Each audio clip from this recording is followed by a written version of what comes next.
नमस्कार। आज हम इतिहास के पन्नों को पलटकर एक ऐसी घटना को देखेंगे जिसने भारत की तकदीर को हमेशा हमेशा के लिए बदल कर रख दिया। जी हाँ, हम बात कर रहे हैं 1857 के विद्रोह की। ये सिर्फ एक बगावत नहीं थी, ये कहानी है हिम्मत की, संघर्ष की और एक ऐसे बदलाव की जिसने पूरे देश को हिला दिया था।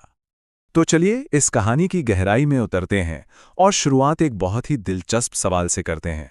जरा सोचिए, क्या ऐसा हो सकता है कि राइफल की कारतूसों को लेकर फैली एक अफवाह, सिर्फ एक अफवाह, आज़ादी की सबसे बड़ी जंग की वजह बन जाए?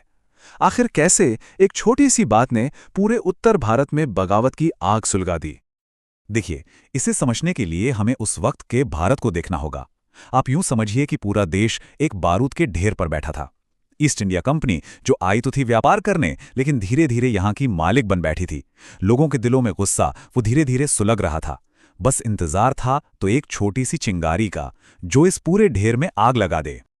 तो सवाल यह है कि ये चिंगारी आई कहां से? सच तो यह है कि कोई एक चिंगारी नहीं थी, बल्कि एक साथ चार चार वजह थीं जो इस आग को भड़का रही थीं। चलिए एक एक करके इन सभी वजहों को समझते हैं। और कमाल की बात यह है कि ये चारों वजह आपस में जुड़ी हुई थीं। सोचकर देखिए, एक तरफ तो अंग्रेज राजा नवाबों से उनके राज्य छीन रहे थे, दूसरी तरफ आम आदमी को भारी भरकम टैक्स के बोझ तले दबा रहे थे।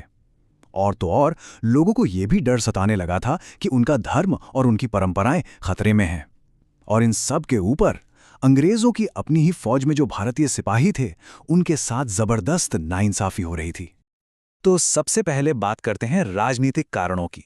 अंग्रेज एक के बाद एक ऐसी नीतियां ला रहे थे जिससे भारतीय शासक परेशान थे। जैसे कि डॉक्ट्रिन ऑफ लैप्स, मतलब अगर किसी राजा का अपना बेटा नहीं है तो उसका राजपाट सीधे अंग्रेजों के कब्जे में चला जाएगा। इसी नीति के बहाने उन्होंने झांसी, सतारा, नागपुर जैसे कई बड़े राज्यों को हड़प लिया। अब जाहिर है, इससे राजाओं और नवाबों को लगने लगा कि भाई अब तो हमारा वजूद ही खतरे में है। और देखिए, ये असर सिर्फ महलों तक सीमित नहीं था। आम आदमी की कमर तो पूरी तरह टूट चुकी थी। अंग्रेजों ने जमीन का लगान इतना ज्यादा बढ़ा दिया कि किसान अपनी ही जमीन पर मजदूर बन गए। ऊपर से भारत का जो कपड़ा और दस्तकारी का काम था, उसे जानबूझकर बर्बाद किया गया। क्यों? ताकि इंग्लैंड की मिलों में बना सामान यहां बिक सके। नतीजा, लाखों करोड़ों लोग बेरोजगार हो गए, गरीबी और भुखमरी फैलने लगी। इसके बाद मामला आया धर्म और समाज का। अब देखिए, अंग्रेजों ने सती प्रथा पर रोक लगाने और विधवा विवाह को मंजूरी देने जैसे कुछ कानून बनाए। आज के हिसाब से देखें तो ये अच्छे कदम थे, लेकिन उस जमाने में बहुत से भारतीयों को लगा कि ये गोरे लोग हमारी सदियों पुरानी परंपराओं और हमारे धर्म में सीधे सीधे दखल दे रहे हैं। ये डर भी गुस्से की एक बड़ी वजह बना। और अब आते हैं उस आखिरी चिंगारी पर, जो शायद सबसे ज्यादा खतरनाक थी। ईस्ट इंडिया कंपनी की जो विशाल सेना थी, उसकी असली ताकत भारतीय सिपाही ही थे। लेकिन उन्हीं के साथ कदम कदम पर भेदभाव होता था। अंग्रेज सिपाही के मुकाबले वेतन भी कम और तरक्की का तो कोई सवाल ही नहीं उठता था। ये अपमान और नाइंसाफी का जहर उनके दिलों में धीरे धीरे भर रहा था। तो अब आप देखिए, माहौल एकदम तैयार था। राजनीति से लेकर अर्थव्यवस्था तक, समाज से लेकर सेना तक, हर तरफ गुस्सा और बेचैनी थी। बारूद बिछ चुका था। अब बस इंतजार था उस एक पल का, उस एक घटना का, जो इस सुलगती हुई आग को शोले में बदल दे। और वो चिंगारी बनी एक नई राइफल। नाम था एनफील्ड राइफल। इसकी खासियत ये थी कि इसमें कारतूस डालने से पहले उसे दांतों से छीलना पड़ता था। और तभी ये अफवाह जंगल की आग की तरह फैल गई कि इन कारतूसों पर गाय और सुअर की चर्बी लगी हुई है। अब गाय हिंदुओं के लिए पवित्र है और सुअर मुसलमानों के लिए हराम।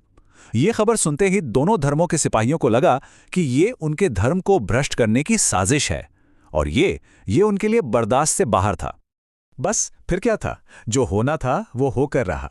10 मई 1857 को मेरठ छावनी में सिपाहियों ने खुला विद्रोह कर दिया। वो दिल्ली की तरफ चल पड़े और अगले ही दिन लाल किले पर कब्जा कर लिया। इसके बाद तो जैसे एक लहर सी चल पड़ी। कानपुर, लखनऊ, झांसी, अवध, पूरे उत्तर भारत में ये बगावत की आग तेजी से फैल गई। इस विद्रोह की खास बात यह थी कि इसका कोई एक सेंट्रल लीडर नहीं था, बल्कि अलग अलग इलाकों में वहां के स्थानीय हीरो इसे लीड कर रहे थे।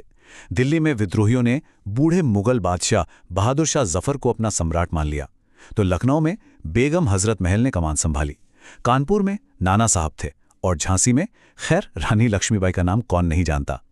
इन सब ने मिलकर अंग्रेजों की नाक में दम कर दिया था। इतनी हिम्मत, इतनी कुर्बानियों और इतने बड़े पैमाने पर फैलने के बाद भी ये विद्रोह अंग्रेजों को भारत से उखाड़ फेंकने में कामयाब नहीं हो पाया। तो अब सवाल ये उठता है कि आखिर ऐसा हुआ क्यों, कहाँ कमी रह गई? देखिए, इसके पीछे कई बड़ी वजहें थीं। पहली बात तो ये कि विद्रोहियों में जोश की कोई कमी नहीं थी, लेकिन उनके पास कोई एक मजबूत लीडर और कोई साफ प्लान नहीं था। मतलब अंग्रेजों को हटाने के बाद क्या होगा ये किसी को नहीं पता था। दूसरी बात, ये विद्रोह ज्यादातर उत्तर भारत तक ही सिमट कर रह गया। दक्षिण और पश्चिम भारत के बड़े हिस्से इसमें शामिल नहीं हुए। और सबसे बड़ी बात, अंग्रेजों की फौजी ताकत, उनके बेहतर हथियार और उनका टेलीग्राफ जैसा कम्युनिकेशन सिस्टम, इन सब के सामने विद्रोही टिक नहीं पाए।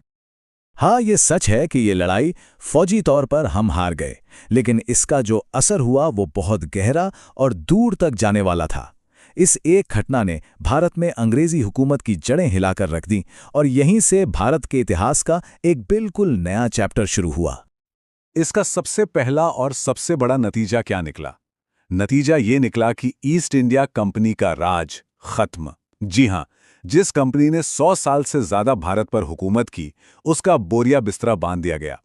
अब भारत किसी ट्रेडिंग कंपनी की जागीर नहीं था, बल्कि अब यहां सीधे ब्रिटेन की महारानी यानी ब्रिटिश क्राउन का शासन शुरू हो गया।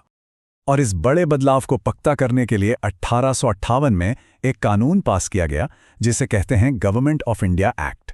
और इसी कानून के साथ भारत में शुरू हुआ ब्रिटिश राज का दौर, जो अगले 90 साल तक यानी 1947 तक चला। अगर हम इसकी विरासत की बात करें तो वो बहुत बड़ी है। एक तरफ तो भारत से मुगल साम्राज्य का नामो निशान मिट गया, लेकिन दूसरी तरफ एक बहुत ही पॉजिटिव चीज हुई। शायद पहली बार ऐसा हुआ था कि अलग अलग धर्म, जाति और इलाके के लोग एक कॉमन दुश्मन के खिलाफ एक साथ मिलकर लड़े थे। कह सकते हैं कि यहीं से एक भारतीय होने की भावना ने यानी भारतीय राष्ट्रवाद ने जन्म लिया। तो आखिर में हम फिर उसी सवाल पर आते हैं, क्या 1857 का ये महान विद्रोह सिर्फ एक नाकाम कोशिश थी, या फिर ये आज़ादी की लंबी लड़ाई की पहली बड़ी मशाल थी? एक ऐसी चिंगारी जिसने आने वाली पीढ़ियों के दिलों में आज़ादी की वो आग जलाई जो 90 साल बाद जाकर ही बुझी। इस सवाल पर सोचिएगा जरूर।